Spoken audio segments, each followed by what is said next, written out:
Beach FM, locals talking to locals. And on the telephone line is our Kerry Lovell, who's looking after it all. Kerry, good morning. Welcome to our program. Good morning, Nigel. Well, I suppose the demand is still as great, but you're not getting quite the amount of food that you would normally get. Is that the situation?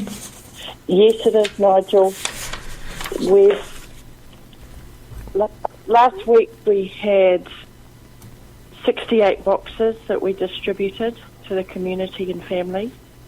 A third of those were new clients that we've never had before. So the demand is still very high. I think the change that I've seen, particularly in the last week, is the amount of very young people coming in who are needing boxes. Right, those with families, I suppose. Yes, mainly it's because they've lost their jobs. And they're not able to click into the system yet. As we all know, WINS is very, very busy. Most people are telling me, it's taking 45 minutes to an hour to get hold of someone. And, that's really hard on our young people who don't earn enough anyway. So, that's been a real change to see these very young people. I'm talking about sort of 16 to 20-year-olds. Oh, is that right?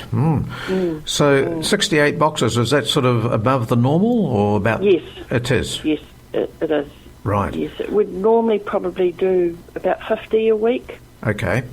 I think our numbers in February were 229, so... Yeah. Right. So when you pack out a box, Kerry, what sort of food quantity are you giving? How long would it last a family, say, of 3 or 4 or 5, I suppose? Well, our policy is to fill a box to last for 3 days. Okay. Which is not all that long when you think about it, is it? No, it isn't.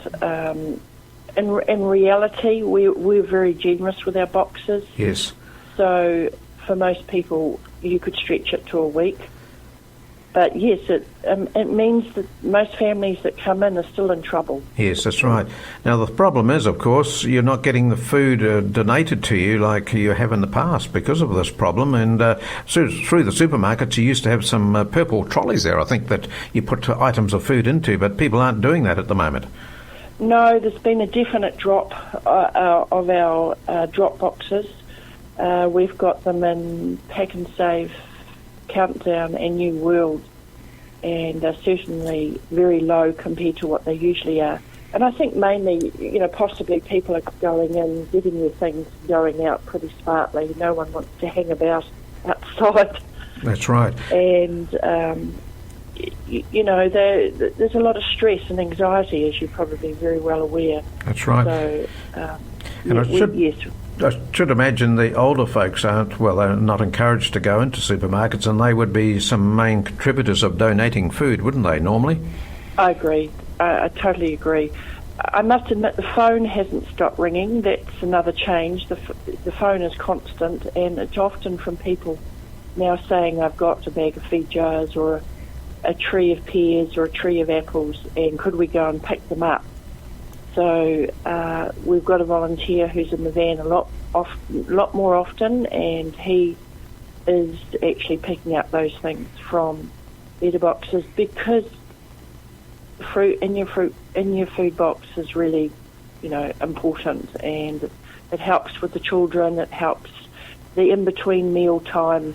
So it's really important for us, and really we're very grateful when we still get those bags of fruits. Those little bags of goodies, and even though we're having to pick them up, we still feel it.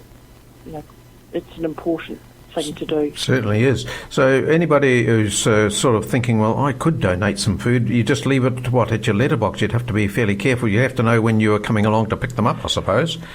Yes, correct, and that's what we've been mainly doing. I've been mainly giving a sort of half-hour time that we would be there. Right.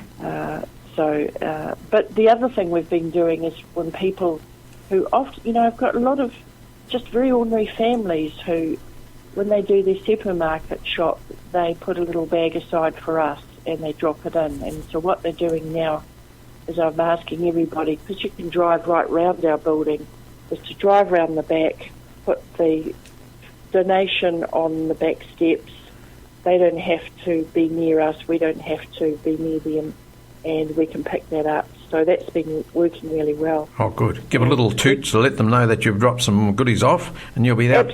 Absolutely. And through the door, we always meet them and, thank them because, it is what sustains us, those little wee bags of donation. Yes. So the shelves are looking pretty bare at the moment, Kerry. They are, and we've just unfortunately heard that the Rotary have cancelled their food run. Yes, yep. And so, yes, we're not sure what's going to happen.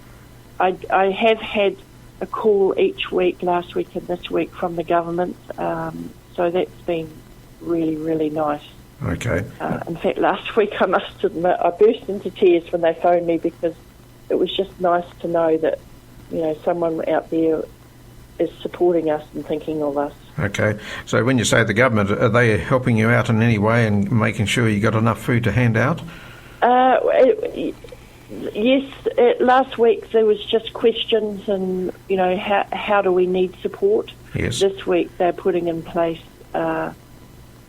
links so that we can actually get support because for the first time for a very long time in the food bank's history, we're actually having to buy food in.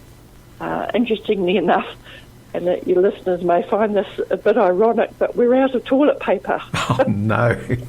And we're going to have to go and buy it. Is that right? So we're very grateful for the monetary donations that come in. Oh, and hopefully we'll get some support from the government so that we can actually keep our shelves stocked because we are having to go and buy food. Well, Kerry, just about what's your address in case some people are not aware where your Kapiti Food Bank is. As you say, they may have done their shopping and on the way home can just put it on the back doorstep with a toot to let you know that they have delivered something. What's your address?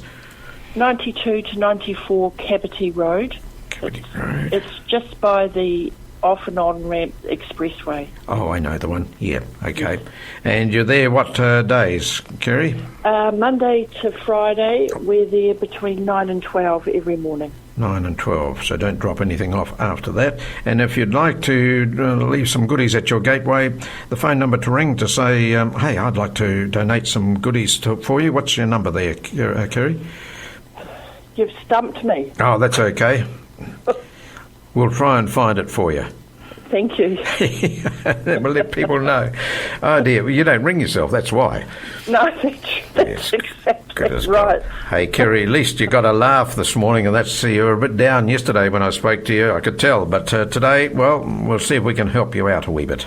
That's right. And I'm very grateful for people out there that help us out. And even the agencies that, we're working together a lot more than we used to. Salvation Army, Wesley Community Action.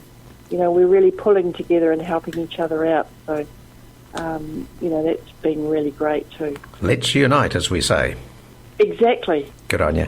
Kerry, lovely talking to you. I might give you a call next week just to see if we've had some good response for you. Thank you very much, Nigel. I really appreciate it. No trouble at all. Kerry Lovell. 106.3 Beach FM.